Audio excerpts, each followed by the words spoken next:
Hello everyone, Para here. Now we are going to listen to podcast news which includes important editorials.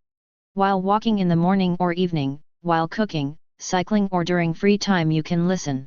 It will enhance your learning and understanding of various accents and pronunciations. Listening improves the quality of communication and comprehension. Before going ahead, I would like to welcome you all to the virtual school. A new way of learning and teaching, with the vision of Let's Grow Together. Our mission is to learn how to learn and teach how to teach. So stay tuned. And here we go. Editorials. Editorial 1. Long overdue OBC reservation in All India quota medical seats puts an end to a discriminatory policy. Reservation for students from backward classes in seats surrendered by states to an All India quota, AIQ, in medical colleges run by state governments was long overdue. The centre's decision to extend its 27% reservation for other backward classes to all seats under the AIQ is a belated, but welcome development, as other backward class, OBC, candidates have been denied their due for years. And in concord with its keenness to balance OBC interests with those of the socially advanced sections, the Union government has also decided to provide 10% of the AIQ seats to those from the economically weaker sections, Us. This is almost entirely the outcome of a Madras High Court verdict and the efforts of the Dravida Munnetra Kazhagam, which approached the court with the demand. The AIQ is a category created by the Supreme Court to free up some seats from residential or domicile requirements in some states for admissions to their medical colleges. Introduced in 1986, the AIQ comprised 15% of undergraduate medical and dental seats and 50% of postgraduate seats surrendered by the states for admission through a central pool.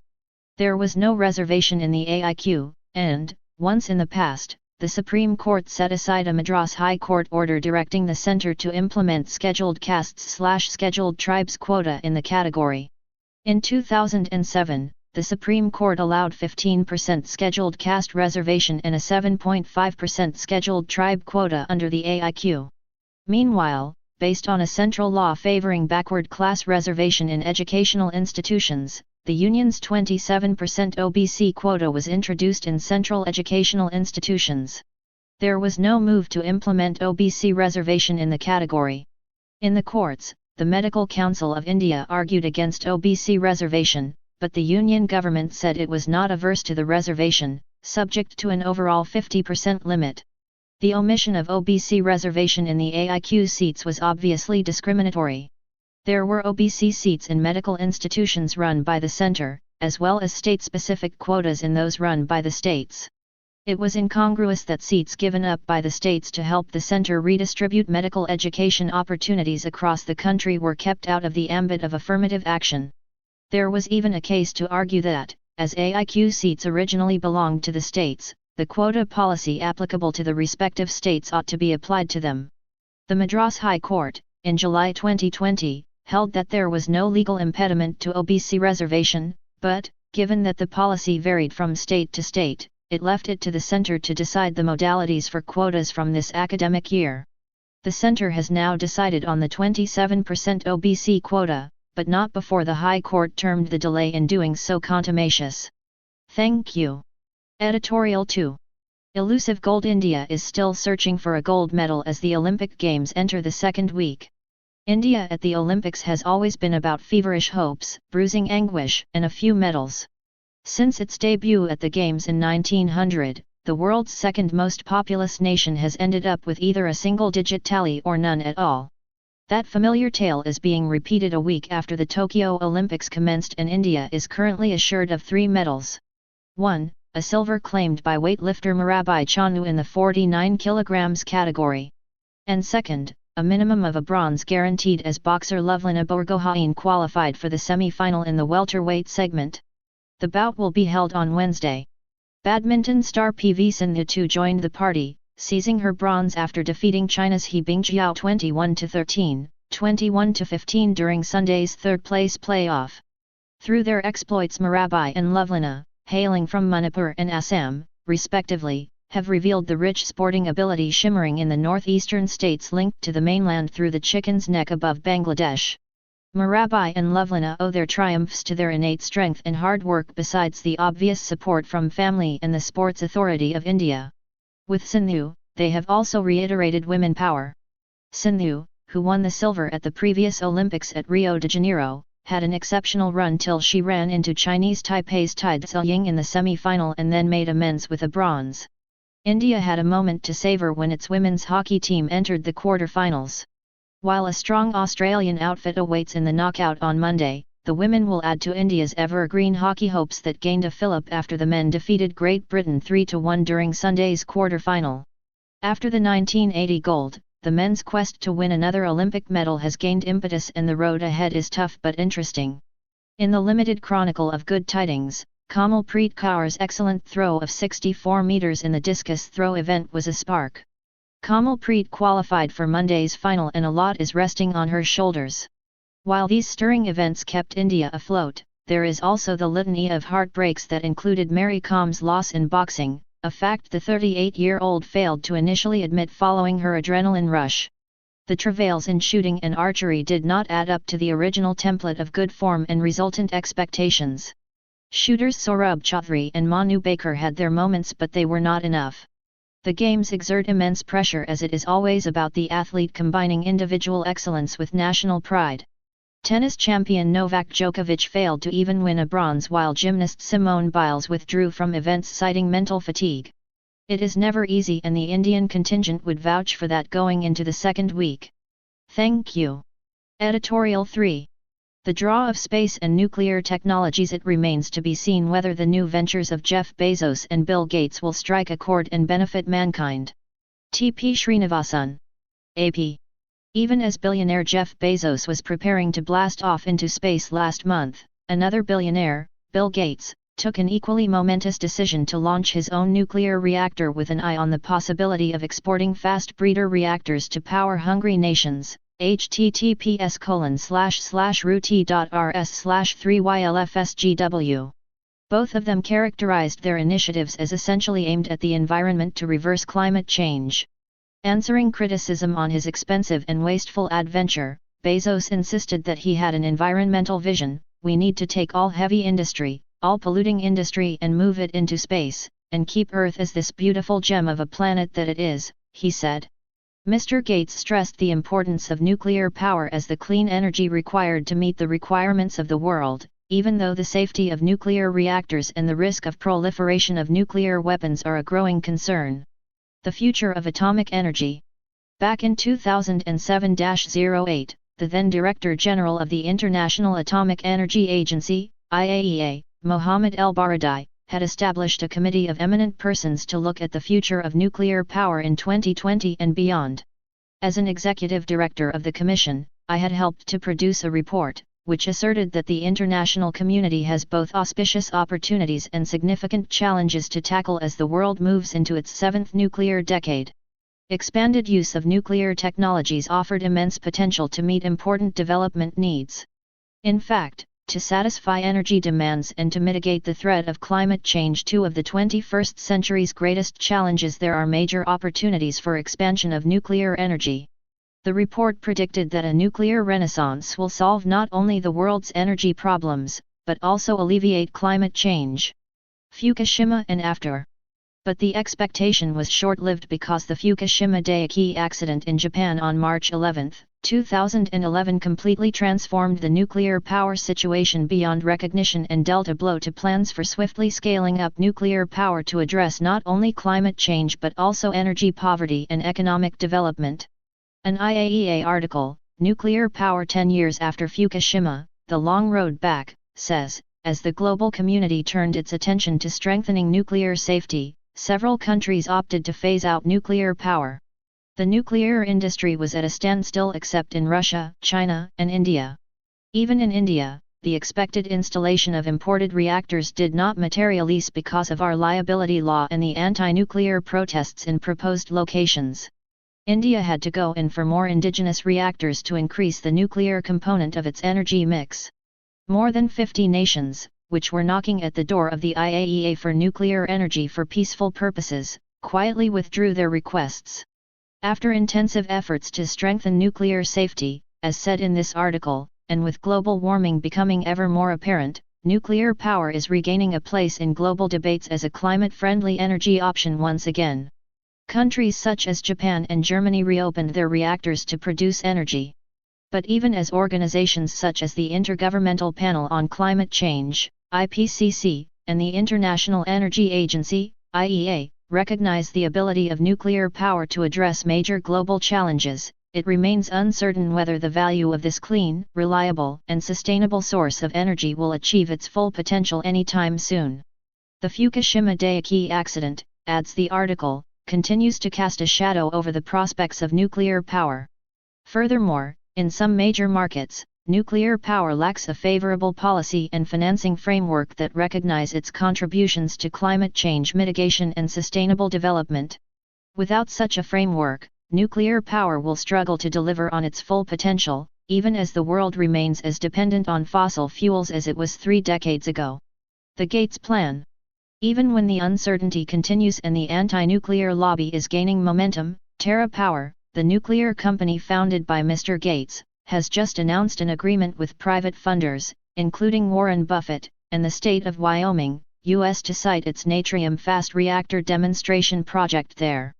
Moreover, since it falls within the Advanced Small Modular Reactor project of the U.S. Department of Energy, DOE, the department will subsidize the project of one of the richest men in the world to the extent of $80 million this year. As an article by the Non-Proliferation Sentinels in the U.S., Henry Sokolsky and Viktor Jilinsky, titled Bill Gates' Fast Nuclear Reactor, Will It Bomb? https://bit.ly/3fjm1tc, says, Mr. Gates believes that the fast breeder reactors will replace the current reactors. The DOE and other nuclear enthusiasts also believe that small, factory-built, modular reactors will be cheaper and safer, and will be so attractive to foreign buyers that they will revive America's nuclear industry and enable the United States to compete in an international market now dominated by China and Russia. Another benefit envisaged is that fast breeder reactors will provide a solid nuclear industrial base for meeting U.S. military nuclear requirements. DOE has found bipartisan congressional support for funding the project. Mr. Sokolsky and Mr. Jilinsky have challenged the move on several grounds such as the failure of earlier efforts to develop such reactors, and the risk of the turning of inert uranium to plutonium, and then using the plutonium as fuel. They have argued in their article that it can even breed excess plutonium to fuel new fast reactors. What concerns them most is that plutonium is a nuclear explosive which can be used for developing a bomb. They are afraid that the availability of plutonium through commercial channels would be fraught with dangers. As their article says, TerraPower announced in March that Natrium would be fueled with uranium enriched to 20% U-235 rather than explosive plutonium.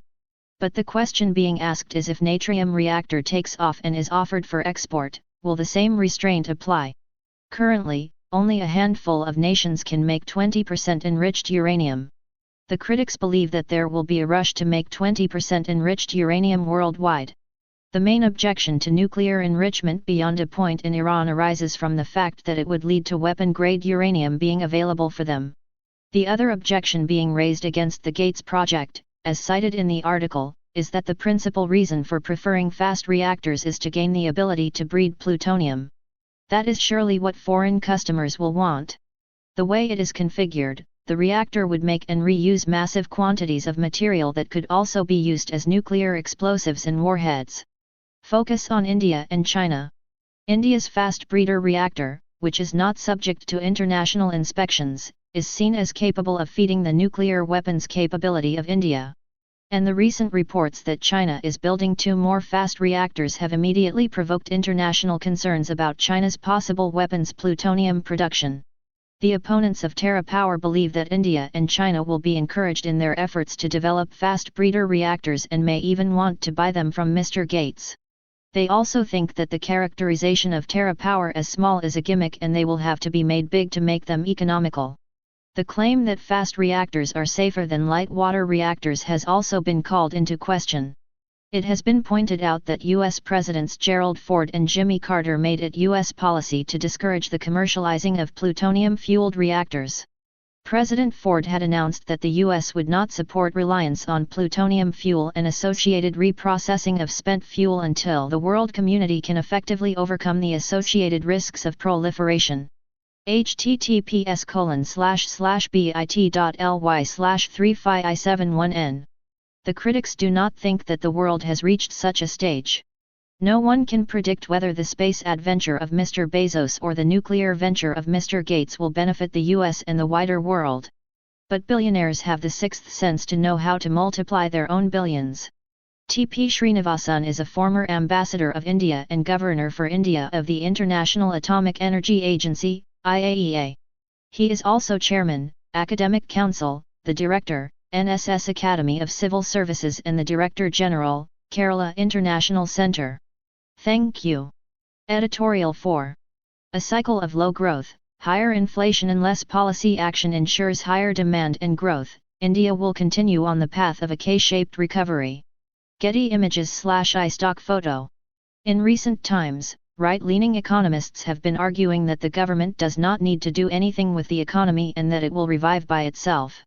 They call those who disagree with them, doomsday merchants.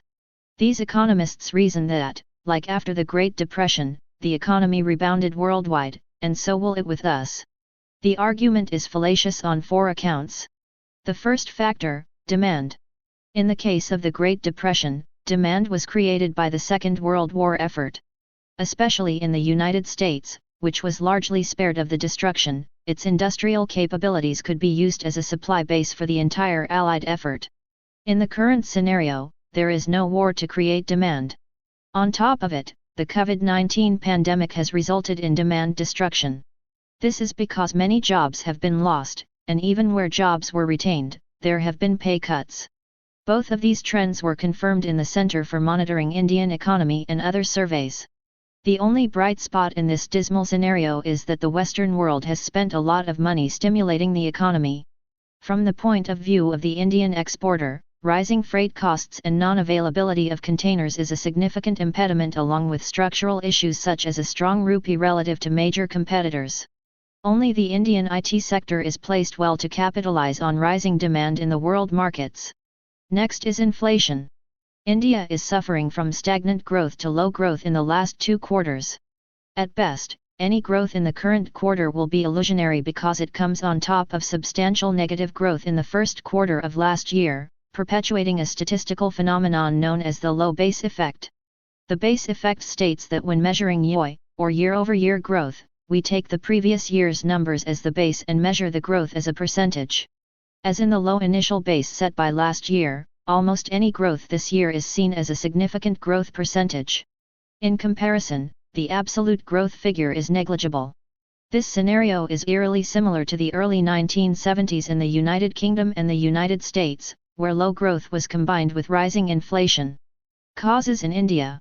Inflation in India is being imported through a combination of high commodity prices and high asset price inflation caused by ultra-loose monetary policy followed across the globe. Foreign portfolio investors have directed a portion of the liquidity towards our markets.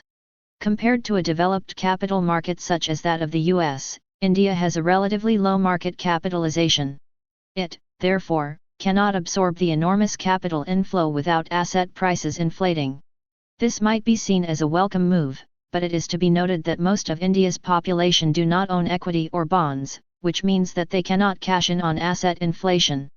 The wealthy upper class gets richer due to access to financial assets. The middle and lower middle class get destitute due to regressive indirect taxes and high inflation, with their wealth eroding due to said inflation. Especially in the case of the lower middle class, inflation is lethal as they do not have access to any hard assets, including the most fundamental hard asset, gold. Fuel prices. Additionally, supply chain bottlenecks have contributed to the inflation we see in India today. Essential goods have increased in cost due to scarce supply because of these bottlenecks caused by COVID-19 and its reactionary measures enforced. India's usurious taxation policy on fuel has made things worse. Rising fuel prices percolate into the economy by increasing costs for transport. Furthermore, the increase in fuel prices will also lead to a rise in wages demanded as the monthly expense of the general public increases. This leads to the dangerous cycle of inflation and depleting growth. The Reserve Bank of India, RBI, has chosen to look the other way, claiming that this inflation is transitory in nature while inflationary expenses are entrenched. Inflation is here to stay because the RBI is infusing massive liquidity into the system by following an expansionary monetary policy through the GSAP, or Government Securities Acquisition Program.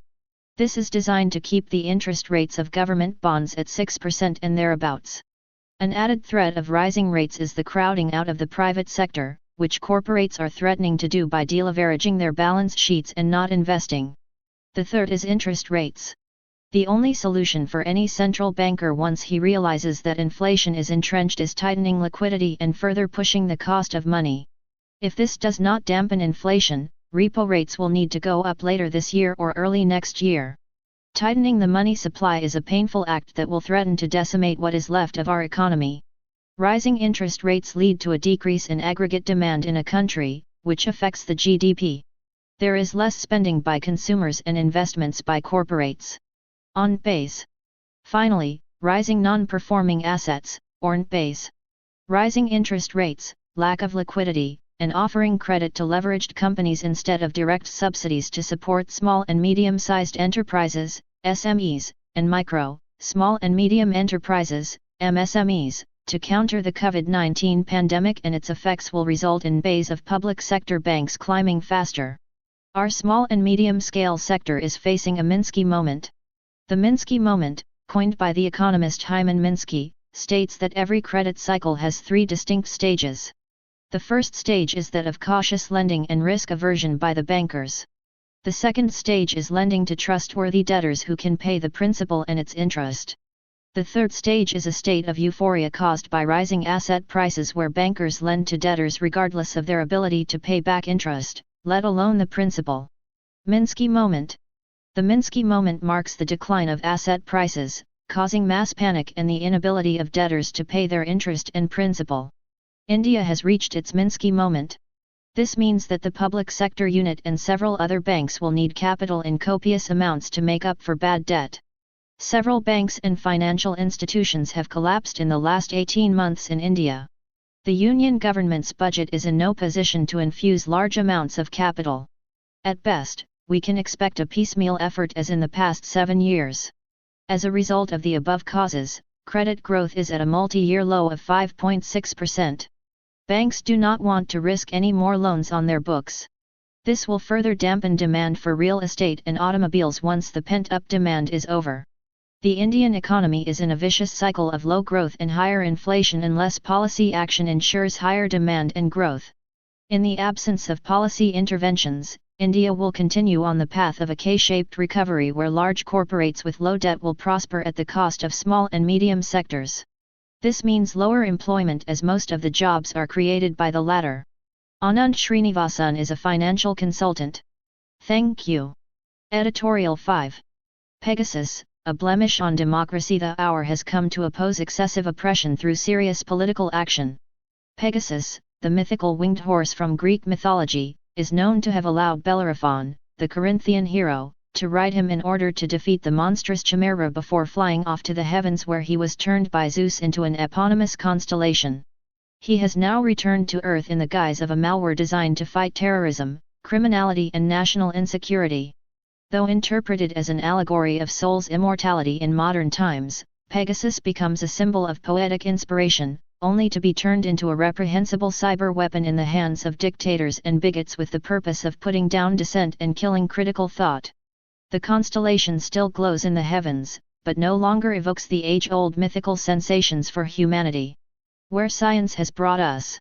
How science has aided in the inadvertent political game of demolishing basic human rights has finally fructified in the production of a technology that infiltrates human privacy right up to the bedrooms of its targets.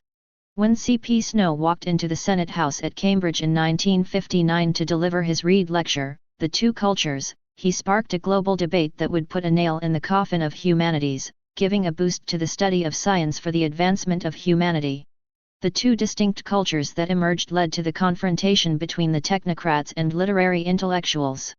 While the former stood in favor of social reform and progress through technology and industry, the latter, who Snow disparagingly called natural Luddites, had insignificant consideration for progress through industrialization. We now know where science has finally brought us. The shadowing of our every move in a cyber-savvy world has resulted in escalating military and police repression. Mounting security concerns have been met with mounting technological responses. It is a world ridden with tensions between security and freedom, secrecy and transparency. Democratic structures along with fundamental liberties stand eroded in the face of unrestrained free market economics that exists only to direct every facet of life.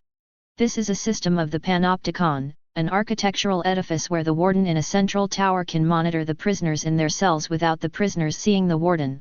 The use of Pegasus, therefore, poses a stark danger to democracy and freedom, particularly in 10 governments believed to be the customers of NSO Group: Azerbaijan, Bahrain, Kazakhstan, Mexico, Morocco, Rwanda, Hungary, India, and the UAE, all believed to have a dismal record in the protection of human rights.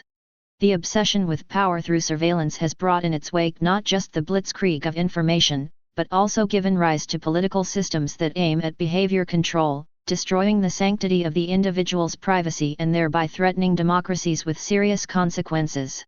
We are caught in a world where the harsh reality of power and its exercise takes predominance over the constitutionally guaranteed right of self-determination and freedom of expression. The central motive, however, remains political domination through the control of any dissent or ideological variance with the state. The security agencies of democracies and dictatorships are engaged in gathering the phone data of citizens who show any signs of opposition, heaping it all away for any contingency that might arise in the future. Working against all norms of jurisprudence, the national security state remains legitimately above board, blatantly pursuing acts of social control through surveillance on the basis of national security. The new metamorphosed role of Pegasus has finally become the terror of a devastating hacking scandal, a means of punishing people and threatening to drown the world of freedom. This is at the heart of the contemporary debate on the use of Pegasus, a battle between the totalitarian state and dissidents. In such circumstances, living in confrontation with the state apparatus is tantamount to being labeled as anti-national. There are many incarcerated without a trial for years. True to the concept of fascism, the interrogation of state policy becomes a betrayal in the Orwellian sense, where free thought and debate are an anathema. The utopia promised by the government of Oceania in George Orwell's 1984 is an illustration of the logic of totalitarianism. Such an over-organized system represents the purging of history and free human thought for the smooth and peaceful running of the state apparatus. Criticism is not permitted by a management that has at its disposal highly developed surveillance technology, the thought police that incarcerates or eliminates any thought criminal. As Hannah Arendt argues, the state ensures not just the transformation of the outside world but also the very dysfunctionality of the unpredictable nature of human creativity and its spontaneity. In Orwell's novel, O'Brien, an agent of the thought police, owing complete allegiance to the party, explains to Winston, the central character, the unending process of persecution that can appease the ruling class so as to give it an assurance of its immortality. The state manipulates the rebirth of Winston, turning his rebellious old self into a faceless believer. Similarly, in his classic, Brave New World, Aldous Huxley envisages material progress all right, but with enormous dangers to human creativity. In such a world, no prodigies or rebels can be born. It is a world of the hatchery in which hobbits are manufactured at various stages of arrested physical and mental development whose strength lies only in falling into line. The Pegasus upheaval finds a parallel in Orwell's Big Brother, symbolizing the modern state and its authoritarian apparatus. Governments have lied about intelligence operations, illegally spied on millions of innocent people, and collected data from every conceivable electronic source to be potentially used to censor dissent, blackmail people, or just intimidate those who struggle to make corporate and state power accountable. The post-Snowden years have seen new technologies like Pegasus enhancing surveillance to the point of exposing us to the danger of losing our very grip over our day-to-day private affairs. Expansive interrogation. The ills of the modern state emerging from the culture of secrecy is therefore apparent. There would probably be a world of feasible peace and openness if there were no classified documents. One thing has become clear after the revelation of many governments illegitimately engaging in spying on their citizens: the hour has come to oppose all such excessive oppression through serious political action. Like Edward Snowden, we all live online, and indeed, there really is no place to hide. However, the future is not foreclosed, and as long as there is critical inquiry, there is hope. As Howard Zinn, the historian, once said, we are supposed to be thinking people. We are supposed to be able to question everything. A more expansive interrogation of the treachery inherent in the return of the Pegasus affair and its fallout for rights activists, investigative journalists, and writers calls for a serious probe. Or else, the gradual diminishing of our individual right to free speech and the dismantling of democratic institutions would culminate in the return of Orwell's Oceania. Shelley Vallia is Professor Emeritus at Punjab University, Chandigarh. Thank you. Editorial 6. From the Reader's Editor. What makes a reader keep reading in long-form journalism? Engaging writing matters. Among the multiple challenges a journalist has to confront is the quality of writing that sustains the reader's interest.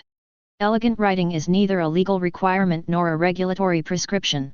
It is an earnest invitation for an exchange of ideas without taxing the reader.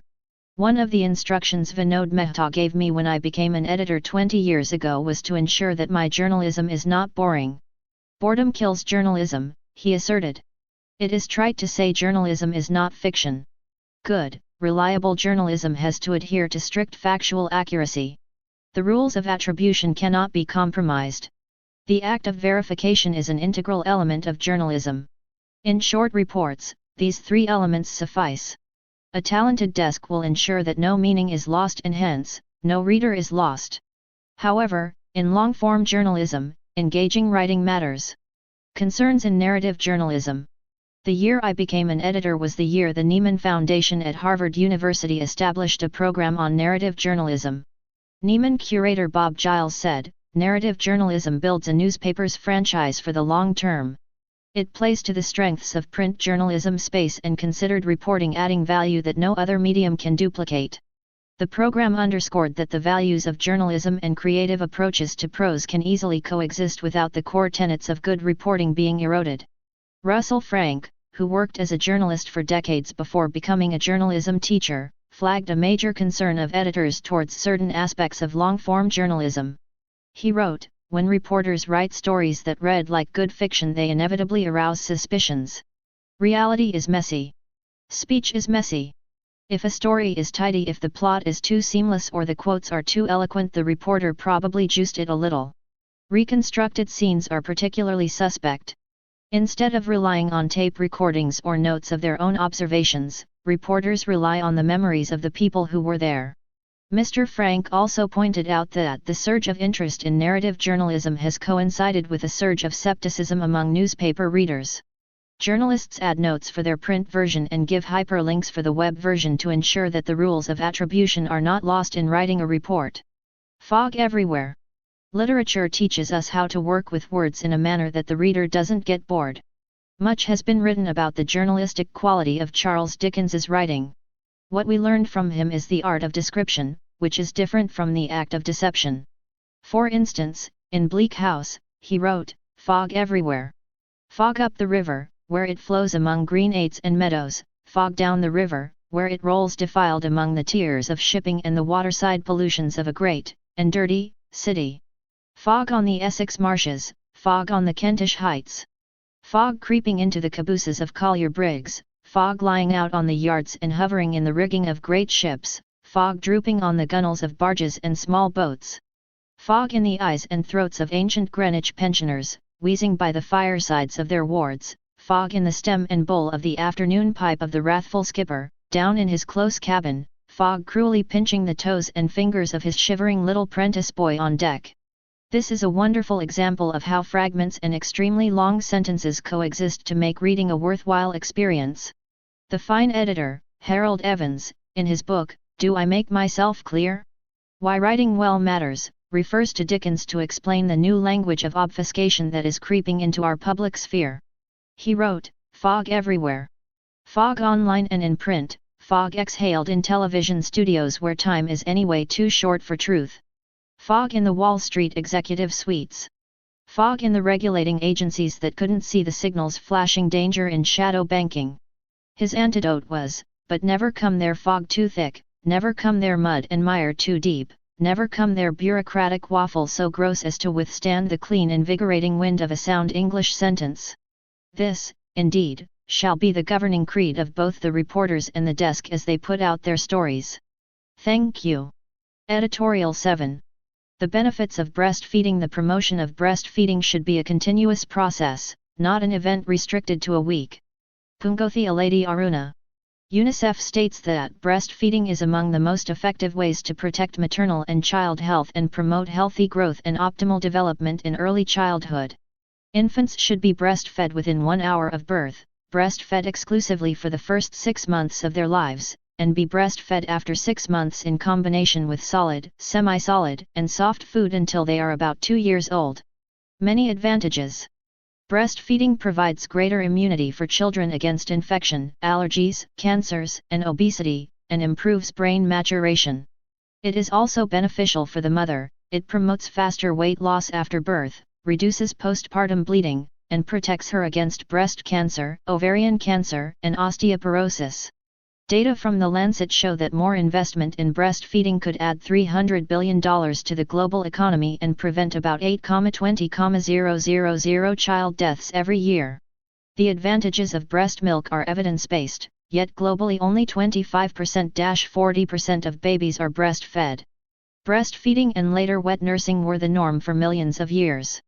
During the Renaissance period, breastfeeding came to be seen as unfashionable. Feeding bottles and formula milk were aggressively advertised, leading to a reduction in breastfeeding between the 17th and 19th century. However, during the late 19th century, an increase in infant mortality rate and rise in non-communicable diseases during adulthood were attributed to bottle feeding. This prompted experts and leaders everywhere to push for breastfeeding across the world. The World Alliance for Breastfeeding Action, WABA, was established in 1991 to create awareness about the importance of breastfeeding. In 1992, WABA in coordination with UNICEF introduced World Breastfeeding Week during the first week of August every year. India enacted the Infant Milk Substitutes, Feeding Bottles and Infant Foods Act in 1992 with stringent regulations. However, the National Family Health Survey 5 data show that there has been a decline in early breastfeeding in as many as 12 of the 22 surveyed states and union territories, while the share of institutional births has increased. Maternity and paternity leave. The Dravida Munnetra Kazhagam, DMK, has promised in its manifesto that maternity leave in Tamil Nadu would be extended to 12 months. This is essential as women are entering the workforce in large numbers while society has shifted to a nuclear family system. Such a move will ensure uninterrupted breastfeeding. Nevertheless, counseling and educating the parents, establishing breast milk banks, providing lactating mothers with subsidized breast milk pump equipment, and setting up exclusive facilities to breastfeed will prove to be beneficial for mothers to provide exclusive breast milk for children up to 6 months. The inclusion of husbands in this conversation is incumbent. Both the mother and newborn are vulnerable for the first 12 weeks. Getting used to breastfeeding takes at least 14 days. Therefore, assistance from the partner is indispensable during this time. However, Indian law only allows for 15 days of paternity leave. It is imperative to extend this to 12 to 16 weeks. India is a low-middle-income country with a meager allocation of the GDP towards health. Communicable and non-communicable diseases hamper our economic growth. The theme for World Breastfeeding Week this year is Protect Breastfeeding, a Shared Responsibility. With a change in social, cultural, and environmental factors, breastfeeding is no longer mother-centric. Governments must allocate specific funds, rigorously implement the law, invest in educating parents and health workers, and involve civil society organizations and the media in spreading awareness. Breastfeeding has decreased during the COVID-19 pandemic. Therefore, it is important that the promotion of breastfeeding should be a continuous process, not an event restricted to a week. Pungothi Aledi Aruna was Information and Technology Minister of Tamil Nadu under the DMK, 2006 to 2011. 50 years ago, August 2, 1971, electoral rolls being made foolproof. New Delhi, August 1, the Chief Election Commissioner, Mr. S.P. Sen Verma, said here yesterday that the bogus inclusion and wrongful exclusion of names would be eliminated altogether in the new electoral rolls to be finalized in October. He told newsmen that this was possible with the introduction of the electoral card system, unprecedented in the history of election anywhere in the world. He said that about 125 officers and employees of the Election Commission in 35 batches were checking and supervising the revision of electoral rolls in the Union Territory of Delhi. The 2 deputy election commissioners and the 3 secretaries were daily making random checks both in the rural and urban areas. The last date for completing the enumeration work, originally fixed for July 31, had been extended to August 15. Supervision by the Election Commission staff had instilled great enthusiasm among the enumerators and the voters, especially in the rural areas. In a particular area which the Chief Election Commissioner did not want to disclose, there were 2,000 bogus names, and in another there was large-scale exclusion of names. 100 years ago, August 2, 1921, the Sikh situation. Lahore, July 31. A Punjab government press communiqué states, on the afternoon of the July 27, the Governor and Sir John Maynard received a deputation from Chief Khalsa Diwan and discussed with them certain outstanding points in connection with the present Sikh situation.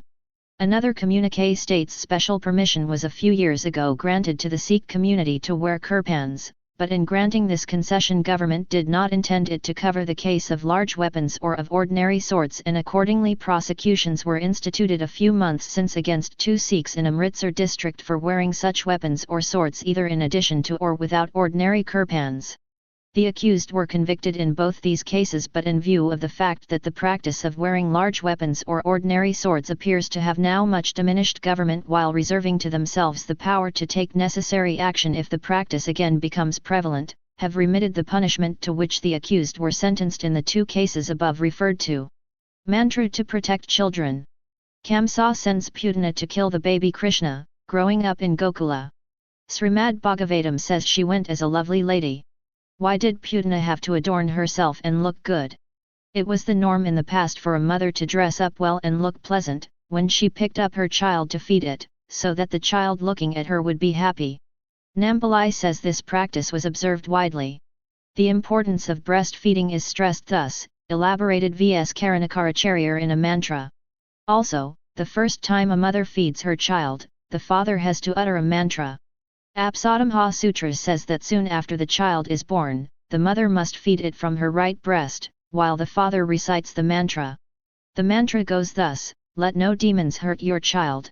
Let there be no danger to this child from ghosts. Let milk-yielding cows not hurt this child. Let this child have a lot of affection for you. This child will drink up your old age. This child should get strength through your milk.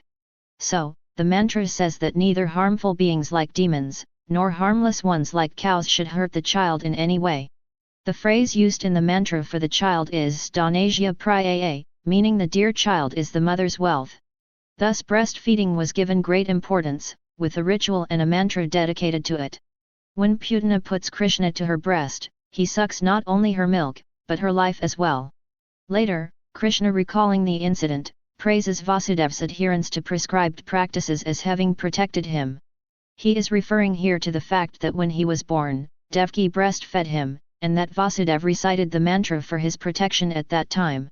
The Lord showed the world the importance of this ritual and how the mantra serves to protect the baby. Thank you. Thank you so much for watching this video as a podcast. Do like, share and comment. Press the subscribe button and hit the bell icon to get new notifications. Thank you. Take care and stay safe. God bless you all. Jai Ma Bharati. To download news and editorials in MP3, follow us on Telegram, Virtual School Official.